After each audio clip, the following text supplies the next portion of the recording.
All right. Good evening, everyone. And tonight, Jeff Dugan, you are back and better than ever. We are going to be talking about a very cool thing, not a show, not a movie, but a Star Wars thing nonetheless. Jeff, tonight we are talking about Star Wars A New Hope from a certain point of view. So, this is the anthology book that was released for the 40th anniversary of A New Hope in 2017, and it is 40 stories that all take place basically chronologically through the film of New Hope. So starting from the blockade runner all the way through the trench run. So we wanted to get on and talk about this because there are some Obi-Wan connections that we want to look at as the Obi-Wan Kenobi show gets into gear. But we just wanted to take a look back at this because we both read it and we both loved it. So, Jeff, what were your thoughts about from a certain point of view?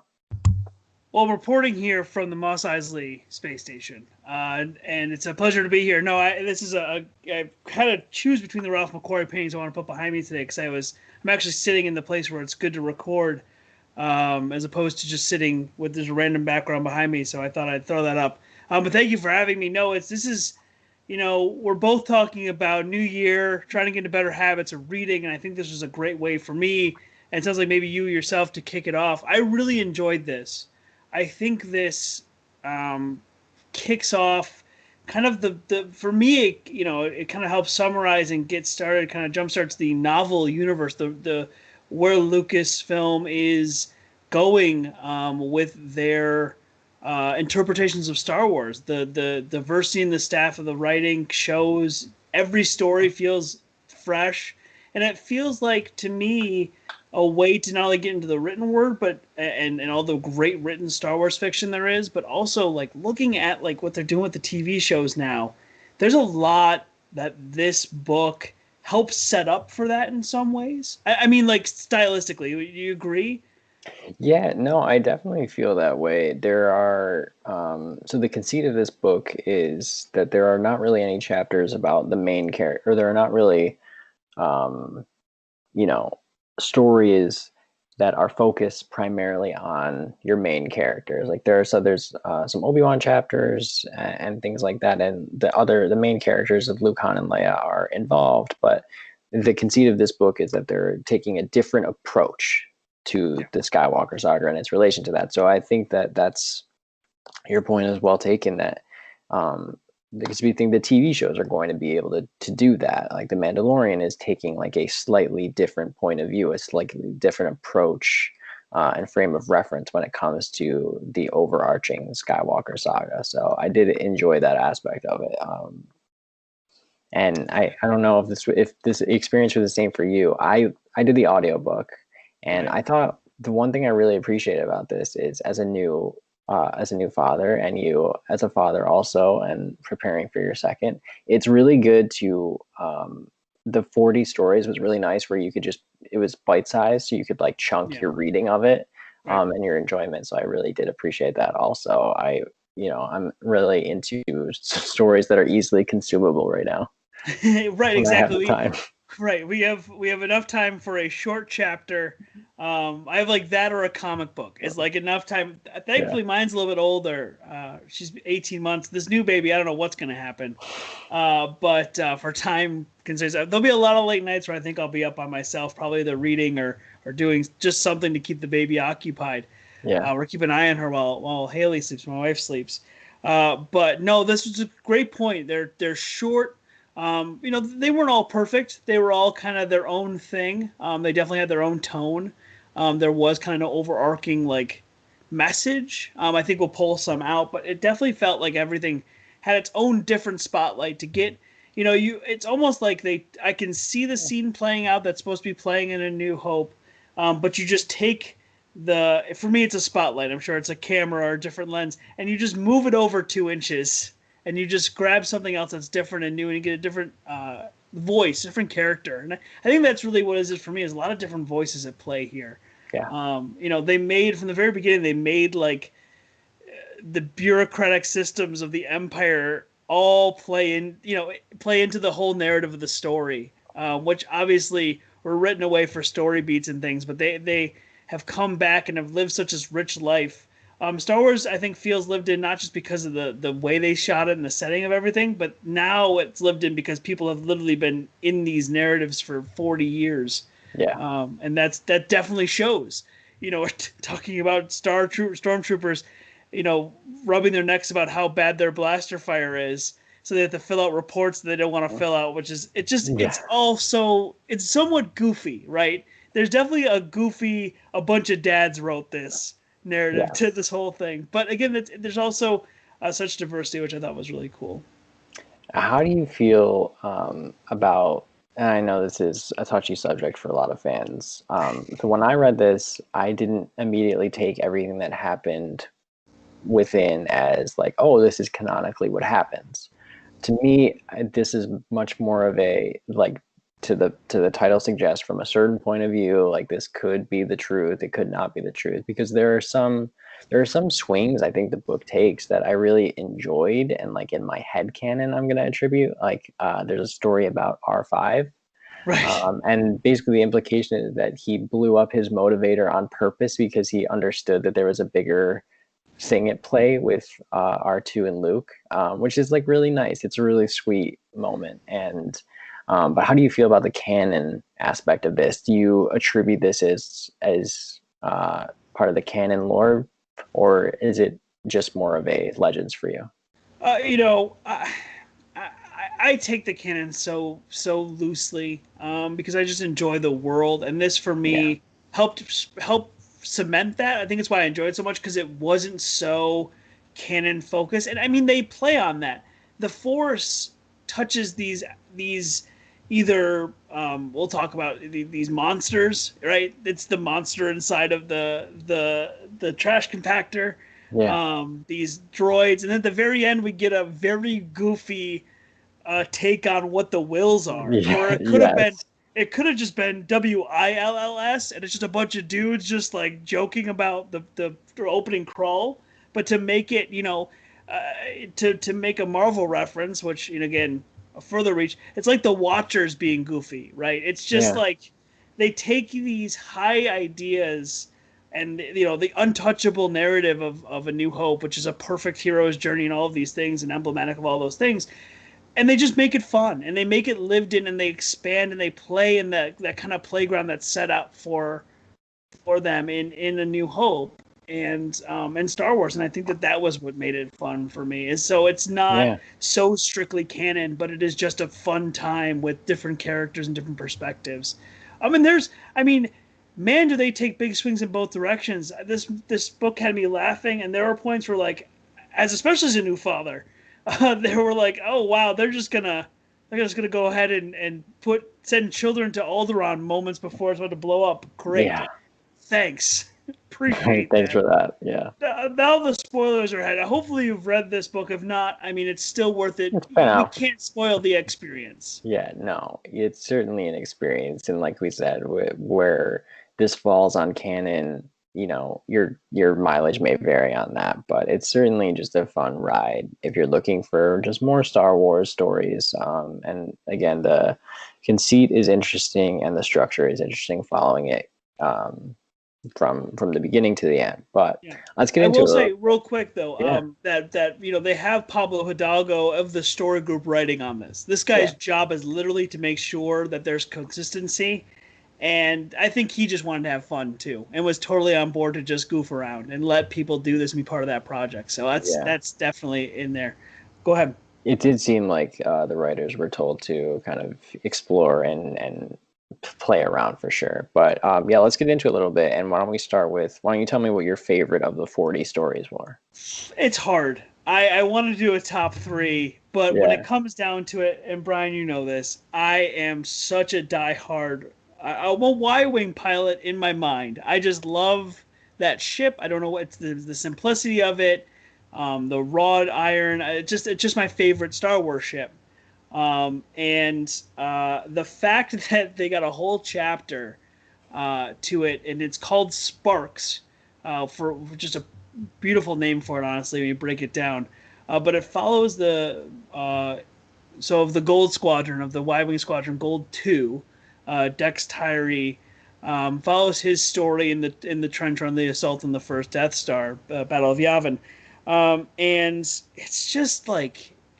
But I was smiling ear to ear the whole time, though I know what Yeah. happens to all of Gold Squadron. Right. Um, and it's a shame. It's sad, but it's such a heartwarming story.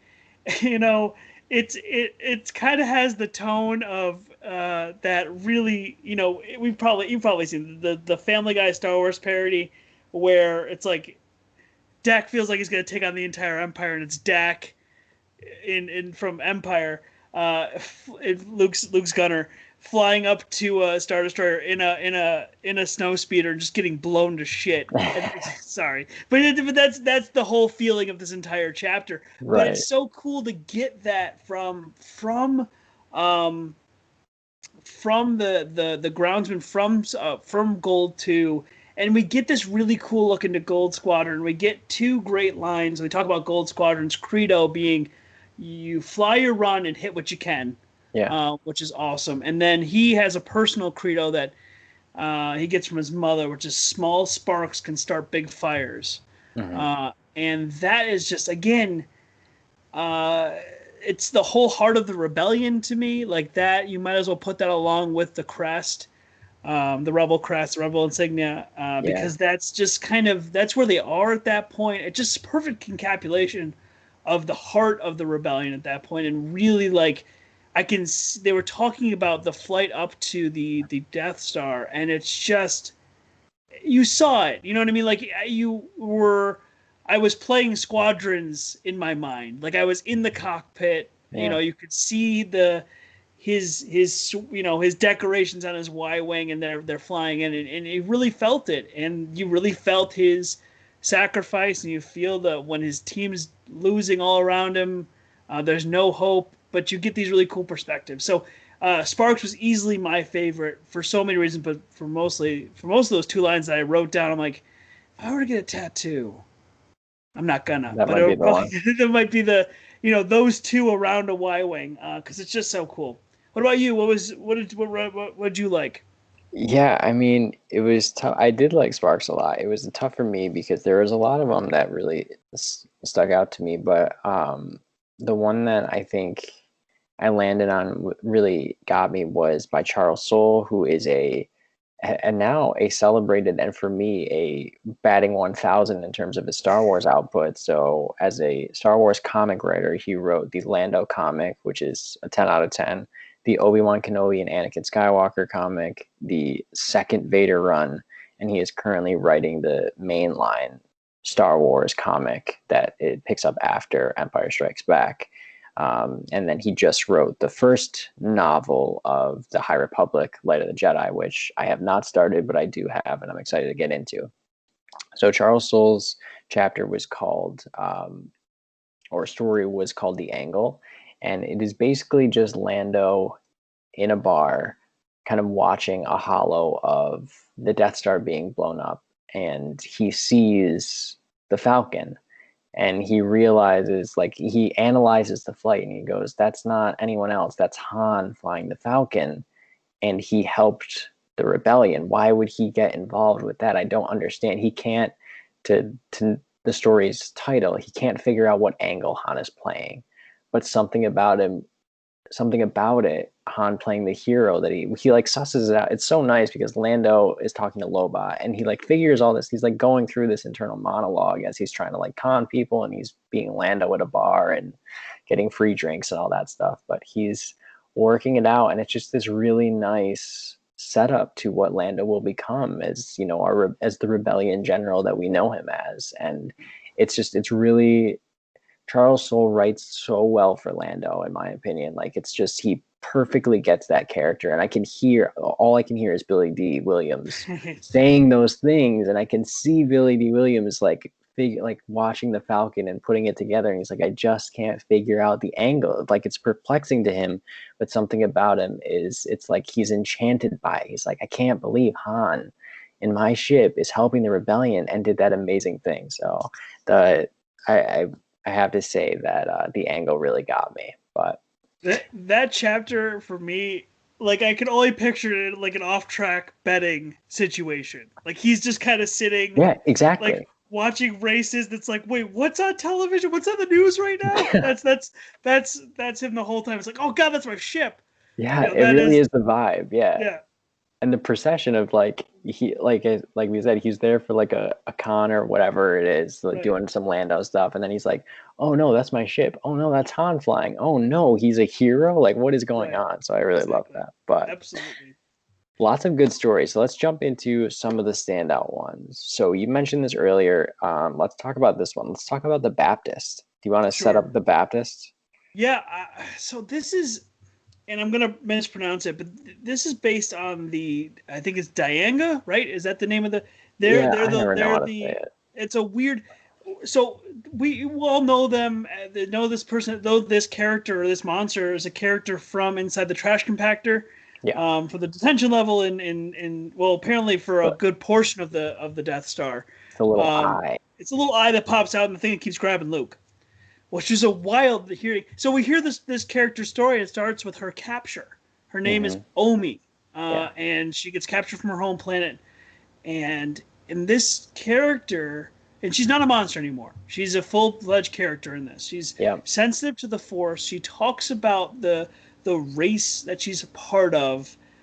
We hear about just her sensory abilities is unbelievable. The way this is written, it's written by, I believe she's a Nigerian writer. She's a, and I'm not going to pronounce the name very well. Nendi Orakafor. And that was my best shot at that. That was a horrible butchering, but this incredible. Her ability to write sensory and sensory writing is unbelievable. I yeah. felt everything of this thing. So you get the story of this character that is captured from her home planet and is brought to the Death Star. And again, like for me, just really highlighted what diverse authors can do with the Star Wars lore, and that's what it took. One of my biggest takeaway from it. What about you? Yeah, no. So you mentioned this earlier, is that New Hope is the perfect hero's journey. Right. Follows it to the letter, and part of the hero's journey is the death and rebirth. Mm. So, as what ends up happening in the story is we get this tale of Omi's capture, and then she gets transported to the Death Star, and then she's on the Death Star in the trash compactors, and then the scene where Chewie, Leia, Han, and Luke fall into the trash compactor plays out, and she is called to, or is compelled by the Force to pull Luke down under the water and to baptize him in what will become his new life. And in all my learning as a story structure in school and everything, the moment of Luke going under the water is always then like, okay, yes, this is Luke's, figurative death and rebirth, and he enters at that point into the spiritual world. It's his first. It really is his first step, because after that he becomes a totally different character. So to have that moment of just, to actually put words to that and put an incredible story around that was really moving, and I really loved that, and it captures that Star Wars feeling, which there really is no other way to describe the feeling that Star Wars gets you. But when you see Luke looking out at the binary sunset, you're like, that's the Star Wars feeling. And I think this story did a really great job of capturing that and adding to that moment of just like the little monster with the eye, and Yeah. making this, like, not like you said, a character, and like a Right. great moment. The life and death theme in this, again, from the sensory standpoint, was so huge. I think what's really resonated, it hooked me so early on. That was one of the ones where I had to read through in one sitting, and I'd love to hear it now. I think we're gonna have to trade, and next time I'll listen to for Empire, and you can read it, and we can have Yeah, that conversation.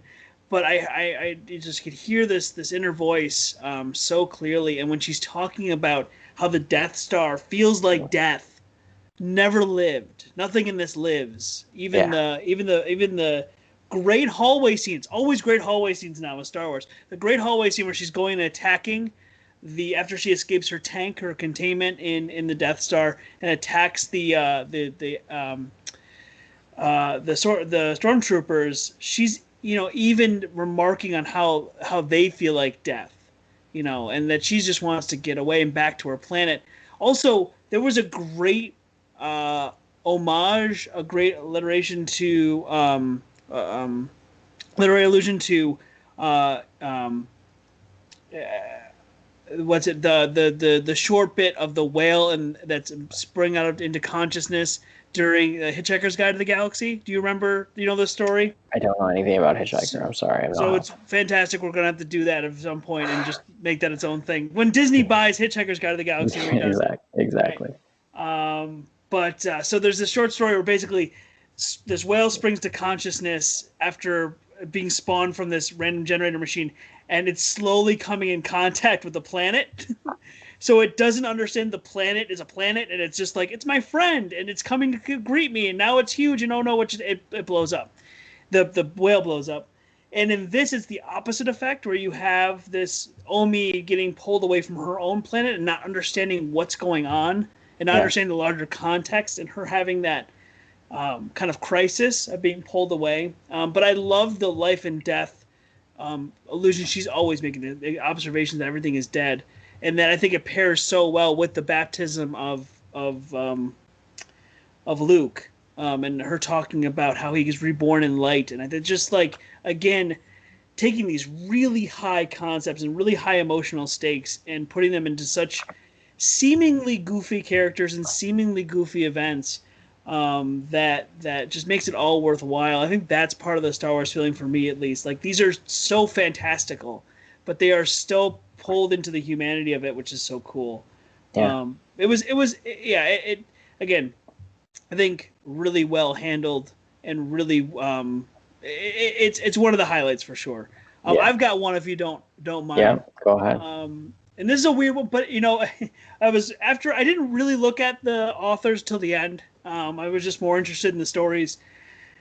Having gone through a lot of weird, interesting people they pulled in, some from video game, the world of video games and video game journalism. With you've got Gary Whitta, you've got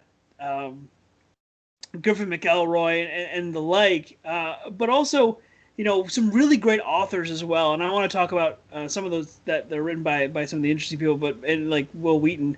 But that one's crazy. That one's, I think, my second one here. But this one was written by Meg Cabot, which I only recognize because it's on my bookshelf from my wife's collection. She is a really, really prolific family drama writing. Okay. And she's a very strong female-centric character. She wrote the Beru White Sun Lars story. Mm-hmm. I think we were talking kind of pre-show a little bit about how there was a lot of time on Tatooine, but of all of those, Aunt Beru has put this life into that character that is just like, oh, of course. Yeah. And you learn about her ambitions to be I think it was like a cafe owner, right? And it just really brought life into the character of the kind of tragedy of Aunt Beru, and even that she's aware that she's Aunt Beru. Exactly. She's very conscious of the fact that I'm Luke's aunt, but she was grateful to tell her story, and I was grateful to hear it. I think Meg Cabot did such a wonderful job with that, and I really enjoyed just taking that step. And I think that also played into, after 40 years, and you could tell, couldn't you tell that this came out right after Rogue One, that we get the burden of the 40 years of what we have gotten to this point. Yeah. And I think, seeing Beru as a young woman in the prequels kind of let us really flush out of, now that was like, this is the middle chapter of that bookend. This is Beru's empire. She's going to talk about her life in between the two, and I thought that was really, really cool. Yeah, no, that was a really fun one, and I didn't expect it. It was like when the title came up on the audiobook, and it was Beru White Sun Lars. I'm like, I just immediately got excited. I'm like, I can't wait to hear this, and it was very well read, and performed. So it was. I think that you would enjoy hearing that story performed. I gotta go back. Yeah, White Sun does sound like a Game of Thrones house, though. it does. Yeah, the The White Sons of Tatooine. White Suns of Tatooine, absolutely. But no, it's Um, good. What was another highlight for you? so I have another highlight, and this is to your background. This is a something that came from the special editions, the Right. re-releases that George Lucas added, and this story is written by Paul Dini of Batman the Animated Series fame, which is really fun that he did this, and the audiobook is read by none other than Don Draper himself, John Hamm, which we were talking about pre-show, which I think is phenomenal. And again, didn't know until it happened, but the story is called Added Muscle, and it is from the point of view of Boba Fett. And it's basically just Boba Fett talking about how cool he is, which is really fun. But I will tell you I will read this short passage about why it makes my list. Some nights when the lights are down in the palace and his scum buddies are snoozing, Jabba pulls out a bottle of his really prime Gardola. He kicks Rebo awake, orders him to play something low and sad, and invites me to have a few. So I I just knew wanted it. to make Yep. sure that we know that the revolution continues, it rolls on, and there we have it. I'm But surprised no, that doesn't immediately make it number one for you. you know Just what? If it wasn't for Charles Soule's fantastic writing, it would have been number one for the one mention of Max Rebo alone. But uh, kicks Rebo awake is really a thing because you kicks see that Rebo poor. away and play something low and sad. So I really love that gets introspective at night when he's drinking and he's like, "Hey Max, play me something, play me something nice." Play something, you know, I just just a little immediately sad. imagine Max Rebo playing like "Fix You" by Coldplay for Jabba the Hutt Yeah, as he that's it. gets That's drunk it. in it. Yeah. Anyways, uh, it's actually a very funny story, and again, as performed by John Hamm, I yeah, really that's want to see the alternate universe where John Hamm played Boba Fett and also Batman, but that's another well. tale. There's hope for at least Batman. I think Boba Fett has been well Yes, recaptured. well recaptured and beautifully done. Um, so why don't you have another one? I do, Okay. I do want to talk about low and sad. I want to talk about Liana. I want to talk about this one by Will Wheaton. I'd have to check if this man's a father, especially of a young girl, because God, He has he to has to be. be. He has to be. In fact, I'm just gonna do it. I'll find out after we talk about it, and I'll Yeah. report back. But this is haunting. So this is the story of Ryland, and he's a young rebel, and he is going to be stationed on Yavin, and he doesn't believe that'll be safe for his daughter to also be stationed there. He didn't defect. He became a rebel after his wife dies. To a character in the Empire named Dugan, which, don't love that so much. That also just dragged me into the story in a way that I was like, am I a baddie? Am I a Yeah. baddie of the Star Wars? According to Will Wheaton, my family is Apparently, according to Will Wheaton, the Dugan family. it's not And no good. their warring rivals, the White Suns. I figured it's right there. It is. Really get that cross narrative across. No, it was. So he's basically what we're seeing is the story of the man's hollow to his child. He doesn't believe he's going to survive the next battle, so he's doing that already heightened emotion of just like I'm going to record a video of myself to tell you the story of your mother. Who I am. Uh, and you're like, oh God, this is like soldier going off to war, things you just don't want to hear about, Yeah. especially as and you can't as a father myself couldn't imagine putting myself there. You're like, all right, well he's gonna die and Yavin will be sad, but at least his daughter will have have her story and have the connection to his mother. And at the very last moment, we find out that he's sending his daughter to live with his sister, I believe, her aunt's in on Alderaan. Right. And this is, obviously pre Alderaan blowing up, and this is in the heart of their telling the stories around the Death Star and around the stories of Alderaan.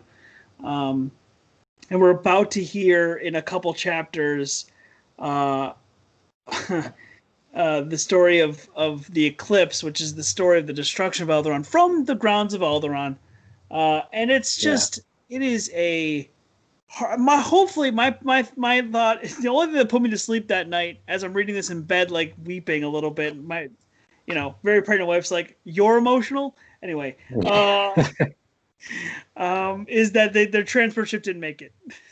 Exactly. And you know what? That was, to be honest with you, that was my read. Is that they get there and Alderaan is already destroyed. I'm like, They time. they Like, just passed my the Millennium heart Falcon. couldn't Like, take it. what's Yes, happening? literally, like they get there and it's already destroyed. And they're like, well, we can't go here. It must have to go somewhere else. But Wherever like the safest planet would be at the time, Dantooine, like wherever they're Naboo, they seem pretty good. They're in the celebration song. yeah, yeah, they make it. But the culpability, there's just the father's feelings. You just, again, such great sensory writing. You heard and felt his frustration and fear, and care for his daughter in a way that was just like, okay, yeah, you wrote a dad really well. Yeah, You wrote a sad dad. yes, Um, and he has to be a dad.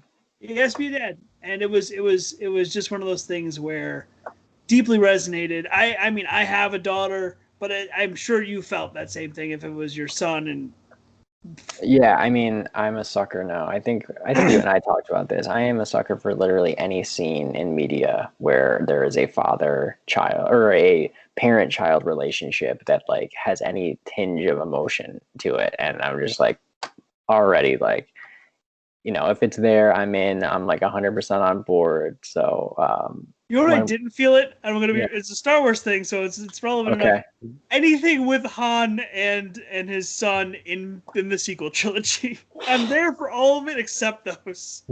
I don't know what it was. I think it was just the fact that Harrison Okay. Ford was done. Yeah, I don't want to.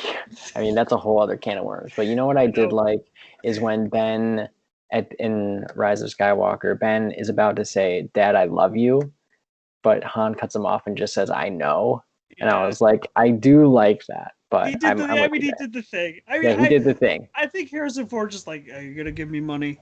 Yeah, I Harrison Ford need to build probably another shot that ranch." in his basement on a green screen. He did not cut his hair. He found a No, jacket that he had. he bought the jeans from Walmart 5 minutes before and was Yeah, like, "Yeah, this is what I'm wearing." this looks fine. Space Um, jeans. Like, he does not care. And the fact that they're doing more Indiana Jones stuff is just, we're way off now. But like, we'll see if yeah. Harrison Ford even like spits on screen. Well, It's like, I mean, that's his favorite character, okay, if I remember. And he has nothing but. I feel like I read this once that he has nothing but contempt for Han Solo, and he has nothing but love for Indiana Jones. So, um, we'll see. But let me do one more story, and then we can get into the Kenobi stuff. Um, can confirm he has a daughter. Well, yeah, we know I mean, that there's no was, question. You can't write a story as emotional as that about a father to a daughter and not be. yeah. Um, So you want to wrap up, I think, with Wills, right? I think. we can do. Let me do. There's another, and then we'll do Will's. Sure, I've got plenty to say about that in the Obi-Wan stuff, but yeah, go ahead. Okay, yeah. So there's another is it's the it's one of the stories that actually takes place outside of New Hope a little bit. So it doesn't really occur in it, but it's relevant to the story. And essentially, it's just a tale of Yoda on Dagobah, and it's called There Is Another because Yoda is describing the future of how the light is going to win and how he's going to train this incredible Skywalker, and it's going to be phenomenal. And he's never sensed such strength and such determination. And it's revealed that he's actually talking about Leia. Right. And Leia is the Skywalker that he feels has the potential, is the one to train. And Obi-Wan appears after his death, and also really funnily like berates Yoda for losing his cup or That something, or like was his spoon or something. it was a pot, I think, and Yeah, it broke. And he's like, "You really couldn't hold on to the." I I gave you just one love, thing.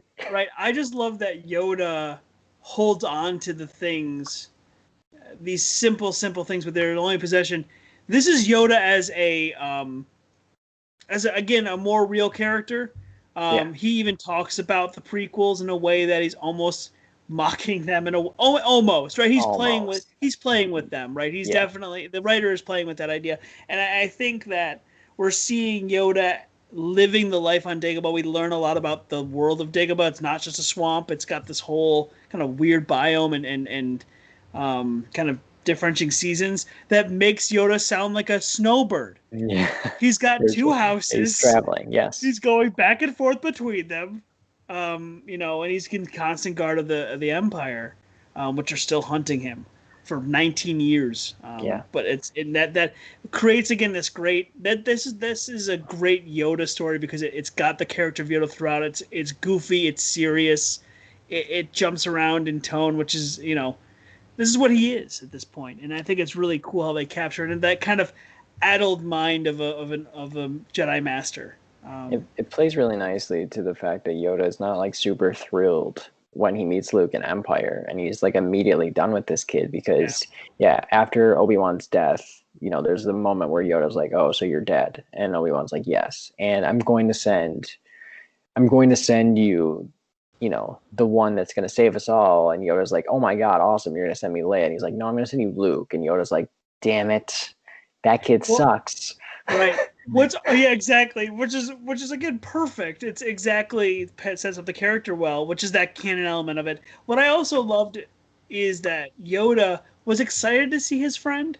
Yeah. He was like, I can't wait to just spar with him. Like, yeah. Spar with him. I also loved his conversation about his cane. And that he's aging. He has this really great reflection on, like, I used to walk around with a cane during when I trick Padawans because I pull up my lightsaber and do crazy stuff, and they'd be like, "Oh, can't trust him." That's very Willy Wonka of him, which is perfect. It's perfect. It's exactly Yoda's really a trickster, and but a wise trickster, and so again, you only see he's only gotten more internalized throughout his snowbirding on Dagobah. I think that was. But this plays into and maybe we'll save the Wills conversation for the end because I think this plays really good into what the Obi-Wan chapters were. Yeah, let's get into it. You said you smiled. You couldn't help it with Rebo and even the Emperor. Like it's just those recognizable things. Obi-Wan is number 2 behind of favorite characters for me. In fact, it's like Wedge, Obi-Wan, Qui-Gon are kind of my top 3.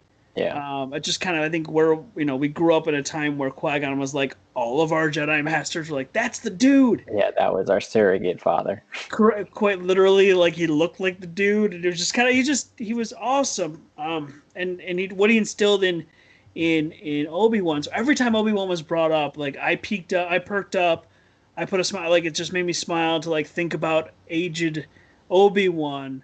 And there's this really nice 3-story arc that ends with there is another of Obi-Wan's experience during all of this. And it starts with Master and Apprentice, which is the story actually of Qui-Gon. And it was this like talks about, like I said, it's almost meditative. You could meditate to this short story because it's talking about Obi-Wan or Qui-Gon coming into corporeal form and coming back as a Force ghost, and it just talks about awareness at first. Like it really does sound like a like a meditation tape. Probably sounded like it when you listen to it. Is that right? Like it was very kind of very meditative. Yes. Yeah. 100%. And you talk about all the living creatures in the sand and again this kind of realization of himself, talking to his former apprentice. And taking place right after the moment where Luke realizes that the stormtroopers probably went back.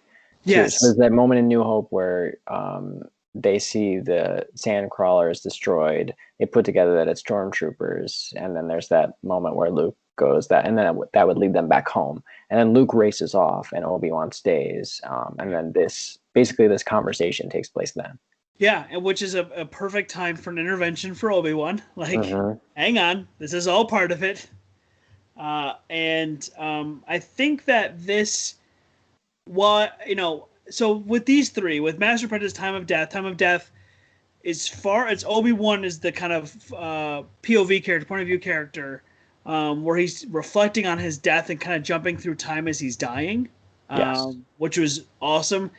This tells a story that I think is going to be in the Obi-Wan story, and I'll get into that a little bit. And then there is another kind of talks about after death and his kind of the kind of his coming into his Force ghosthood, if you will, becoming one with the Force.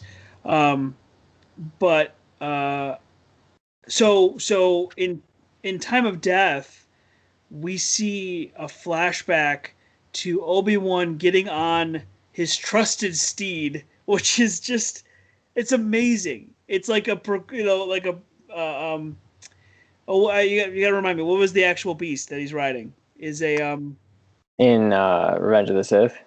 no, but it's not, it's not the, no, it's not the giant lizard. He actually not has the giant lizard. No. In Time of Death, he goes back in time to a time when Luke was young, and the Owens, the Owens, their house homestead was under attack from these raiders. Yes. And he senses it and sets off to go help. And we've been told to this point, Owen's like, stay the hell away from my family. Get away. Yeah. You're not part of this. I've got him. I'll protect him. And Obi-Wan's like, sure, whatever. I'm going to be here protecting him. And I think that conflict has to be central to, or at least one of the central conflicts to this TV show, right? It has to be. And this is a really nice parallel. So the Star Wars comic, the mainline Star Wars comic, which is canon, right. There are like 7 or 8 issues that are all from the Journal of Obi-Wan Kenobi, which and a lot of it takes place with the confrontations between him and Owen. Right. Where Owen goes to his house in the Junlin Waste and is like, stay the hell away from Luke, because there's this really nice part in that where Obi-Wan is crafting spaceships, like toys, to give to young Luke. So when Luke is in A New Hope using that T-16, there's like a little moment where it's like, oh, did Obi-Wan make that? And then Owen's like, stay the hell away from him. I know what you're doing. I know you're involved in things. So it's really nice. So I feel like it has to be in the show. Like the relationship both with Owen Lars has to be in the show. And also I would say, like, I think Qui-Gon needs to be in the show.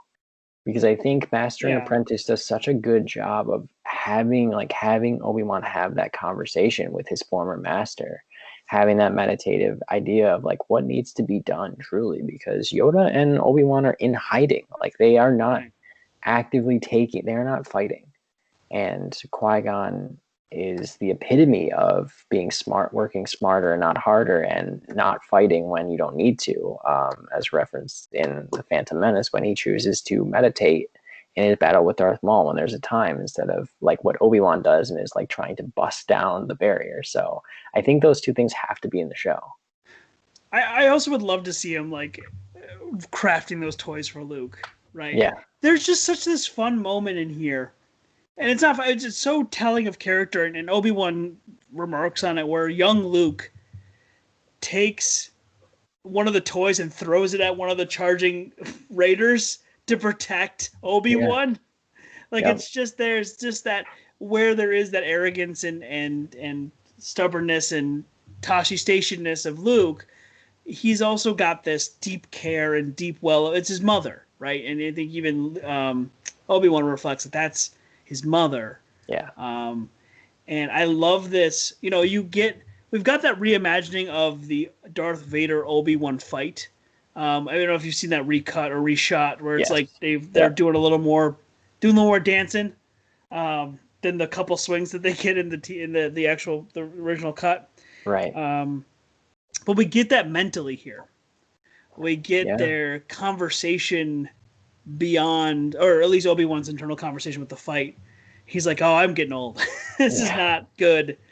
And so, it's the conflict with Owen, the young Luke. If we're going to have Baby Yoda, we're going to have Baby Luke. I think that's just going to be a thing. I would not be surprised. I wouldn't be surprised either. But I did some quick Wikipediaing. Nita is the name of Obi-Wan's steed, and it's one of those things the Gungans would ride with the 2 legs and the long snout. Okay. That's his steed. I'm like, oh boy, I want it.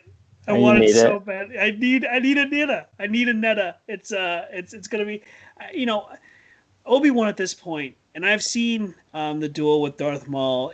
There's very little ground to do here from the physical realm, I think. Right? I Yeah. think we're gonna do a lot of Force stuff, Force backs like we're seeing here, or we're gonna go into Qui-Gon the realm, and we're gonna see I think we're gonna see a half, you know, Anakin half machine, like Force vision. I think that would be so cool to see a half Hayden Christensen cyborg, as a representation of Vader in the Yeah. Force. Right, because Hayden Christensen is cast in the show, Right, announced official as Darth, and they made it clear that he was as Darth Vader. right, So whether or not that does take place, and again, we've talked about this on another episode that we did, but my initial thought is like that has to be like a vision. Like I can't imagine, unless there were two separate stories going on at the same time, I can't imagine that Darth Vader is like in the show. But um, like to your point, if it does take that more force ethereal Obi-Wan is just kind of like hanging out in the desert like thinking all the time, then I can see that those like force visions and seeing Vader and Vader being a part of that. right.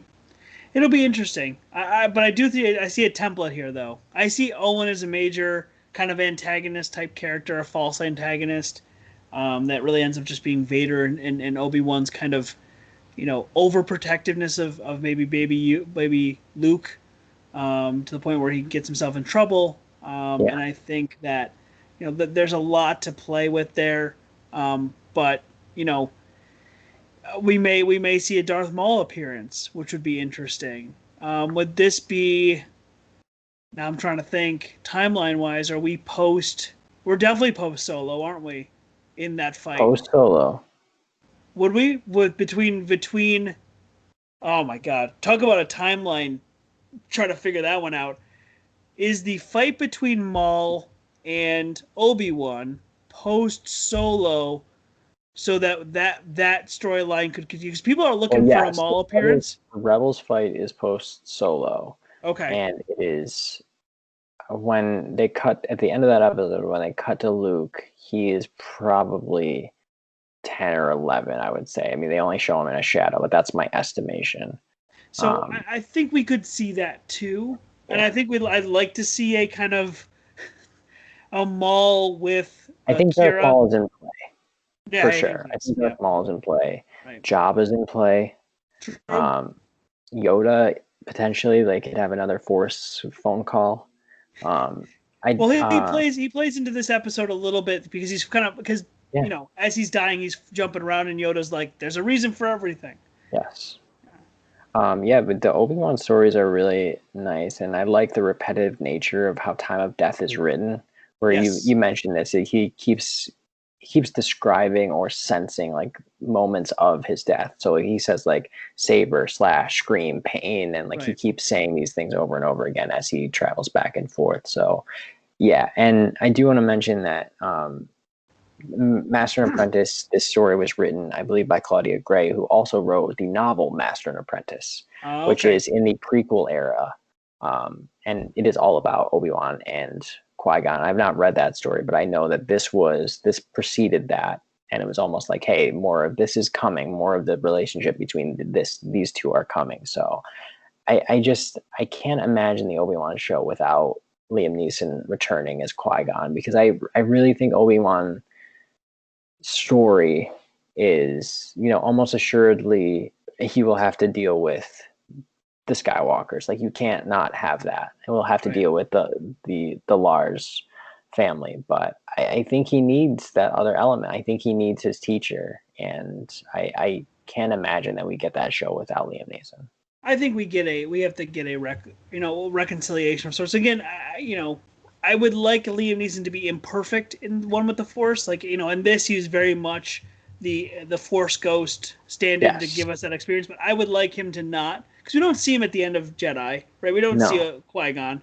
We see him; he's one of the voices. But I like that he never gets like a corporeal form, and that he's just kind of like helping Obi-Wan get there, and doing that through reconciliation of their relationship, because they left him alone, right? He was a knight and he was not ready to train an adult, to train an older. He was not ready to be an adult or a master yet, to have to be training this older Padawan.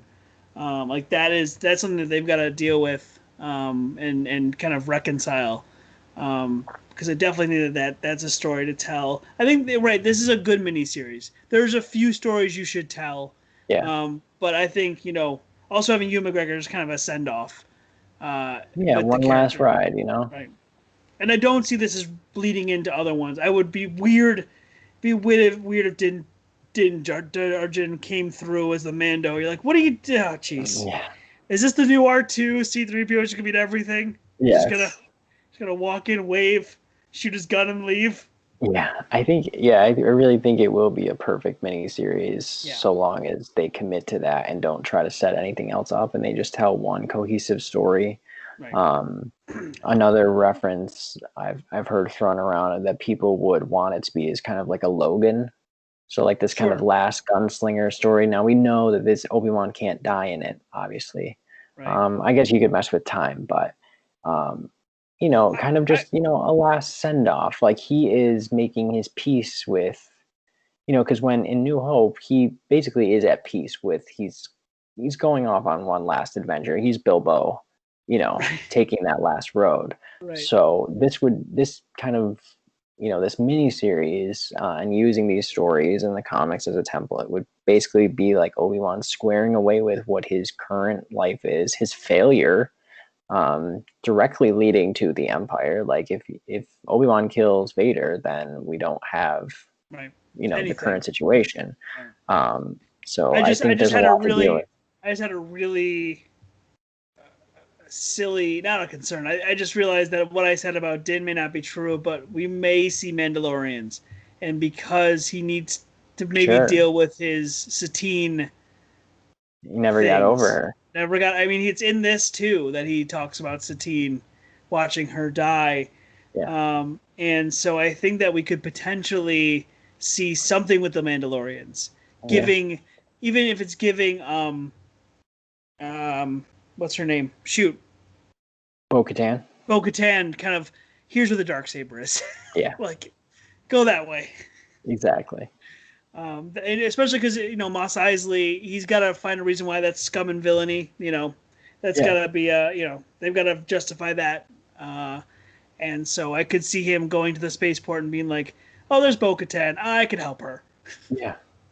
Yeah, no, there's a lot of potential for people to weave in and out, but in a way that's interesting. So I think so. And what they've done so far with these shows, and I mean, we could kind of go back to the book too. This writing is just so, it's so lived in and loved. You know what I mean? yes, Where I'm not here to hate on any of the what's come out. Maybe I'll throw some shade at the Droids TV show back in the '80s, maybe. But I'm excited to see if they do that again. yeah, We'll see. But to the depth they care about these TV shows, is as I think they have more love in them than I think the sequels did, the sequel trilogy. And by that I mean that just these are fans writing this. Filoni's a fan. You know what I mean? yeah, Like, and you can feel that, and you can feel that in here. These are fans of Star Wars writing in that, from that magical place that you're talking about. yeah, And to have like